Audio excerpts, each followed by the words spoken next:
আমাদের হার্ট ভালো রয়েছে কিনা আমরা বুঝবো কিভাবে?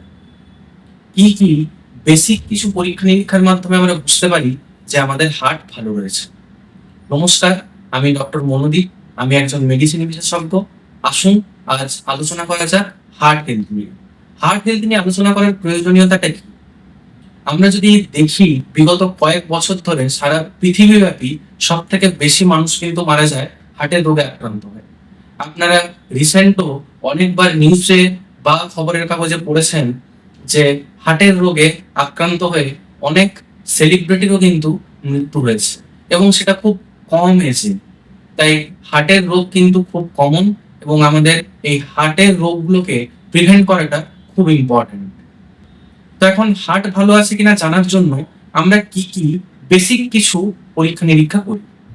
তো প্রথমেই যেটা বলবো সেটা হলো যে আমেরিকান হার্ট অ্যাসোসিয়েশন বলছে যে আপনার কিন্তু অ্যাট দি এজ অফ 20 আপনার কিন্তু প্রথম হার্টের চেক আপ করানো দরকার। আপনার কোনো রোগ থাক বা না থাক, 20 বছর বয়সে প্রথম আপনার হার্ট চেক আপ করানো দরকার।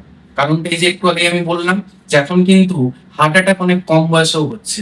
30 বছরেও মানুষ কিন্তু হার্ট অ্যাটাকে মারা যাচ্ছে। ভাবুন তার কতটা জীবন সামনে পড়ে রয়েছিল। যদি সে আগে থেকে জানতো তাহলে কিন্তু সে সেটাকে প্রিভেন্ট করতে পারত। এবং এই আর্লি যে এজে মানুষের যে ডেথ হচ্ছে, এটা কিন্তু কখনোই কাম্য নয়। সায়েন্স এত এগিয়ে যাওয়ার পরে, চিকিৎসা বিজ্ঞানের এত উন্নতির পরে যদি আমরা এই জিনিসগুলোকে প্রিভেন্ট করতে না পারি, তাহলে বিজ্ঞানের অগ্রগতির দামটা কোথায় রইল? তাই আমাদের সচেতন থাকতে হবে। তার জন্য দরকার স্ক্রিনিং এর মাধ্যমে আমরা আর্লি ডিটেকশন করতে পারি, এবং একবার যদি এই রোগটা ডিটেক্ট হয় তাহলে আমরা স্মুথলি তার ট্রিটমেন্টটা করতে পারি, এবং রোগটা যদি আপনার থেকেও থাকে আপনি রোগটাকে নিয়ে দীর্ঘদিন নিশ্চিন্তে ভালো থাকতে পারবেন। তাই আমাদের স্ক্রিনিং এর প্রয়োজন রয়েছে, তাই আমাদের চেক আপের প্রয়োজন রয়েছে। তো এখন হার্ট চেক আপের জন্য একটা পেশেন্ট যদি আমাদের কাছে আসে, আমরা কি কি করি? প্রথমেই আমরা যেটা দেখি যে পালস দেখি, ব্লাড প্রেশার দেখি। এই ব্লাড প্রেশার কিন্তু অনেক কথা বলে দেয়। যদি আপনার ব্লাড প্রেশার হাই থাকে তাহলে কিন্তু আপনার হার্টের রোগ হওয়ার সম্ভাবনা অনেক বেশি বেড়ে যায়। বছরে অন্তত একবার প্রত্যেকের ব্লাড প্রেশার চেক করার প্রয়োজন রয়েছে। এই ব্লাড প্রেশার ছাড়া আমরা আর কি কি দেখি? আর যেটা দেখি সেটা হলো আপনাদের লিপিড প্রোফাইল। লিপিড প্রোফাইলের মধ্যে আমরা কি দেখতে চাই? আমরা total cholesterol, LDL cholesterol, HDL cholesterol, triglyceride এগুলো দেখতে চাই। এই কোলেস্টেরলের মধ্যে যদি আপনার এলডিএল কোলেস্টেরল হাই থাকে আর ট্রাইগ্লিসারাইড হাই থাকে, এবং তার সাথে সাথে যদি এইচডিএল কোলেস্টেরলটা কম থাকে, তাহলে কিন্তু হার্ট অ্যাটাক হওয়ার সম্ভাবনা অনেক বেশি বেড়ে যায়। তো আপনার যদি এরকম লিপিড প্রোফাইলে যদি আমরা কিছু প্রবলেম পাই, তখন সেটার জন্য কিন্তু আমরা আপনাকে আপনার ট্রিটমেন্ট শুরু করে দিই, যাতে আপনি আর ওই হার্ট অ্যাটাকে আক্রান্ত না হন। তাই অনেক রোগ আমরা আগে থেকেই ধরতে পারি যদি আমরা একটু সচেতন হই।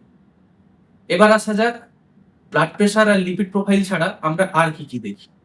যদি দরকার হয় আমরা ফাস্টিং ব্লাড সুগার সেটা চেক করি।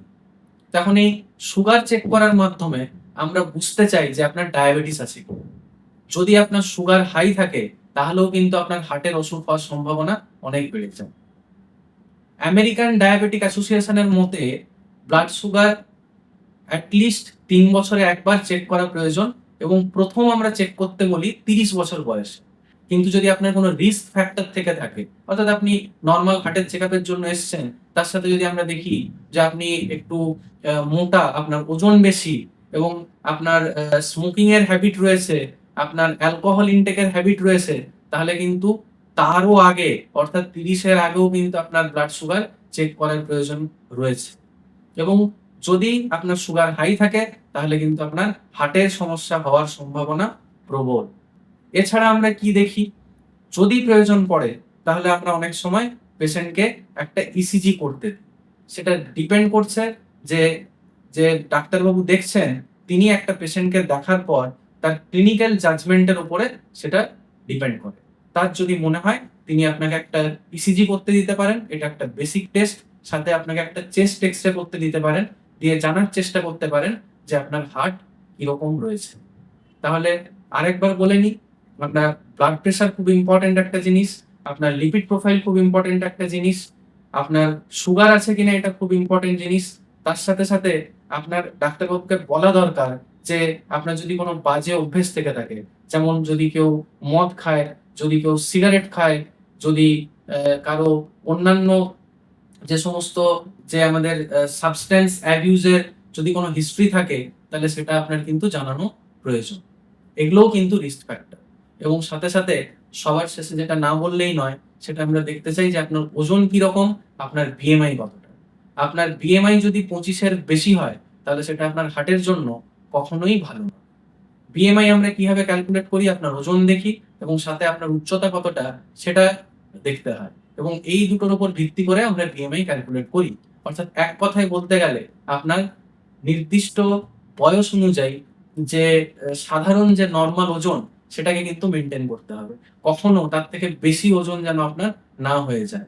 অর্থাৎ অতিরিক্ত মোটা হওয়া চলবে না। তাহলে কিন্তু আমাদের হার্টের উপর স্ট্রেস পড়বে এবং হার্টের নানা রকম অসুখগুলো কিন্তু হতে পারে। ভিডিওটি যদি আপনাদের ভালো লেগে থাকে তাহলে অনেক লাইক, শেয়ার আর কমেন্ট করুন। চ্যানেলটি যদি ভালো লেগে থাকে তাহলে আপনাদের হেলথের বিষয়ে আপডেটেড থাকার জন্য এই চ্যানেলটি সাবস্ক্রাইব করুন। আশা করব সবাই সুস্থ থাকবেন, ভালো থাকবেন। নমস্কার।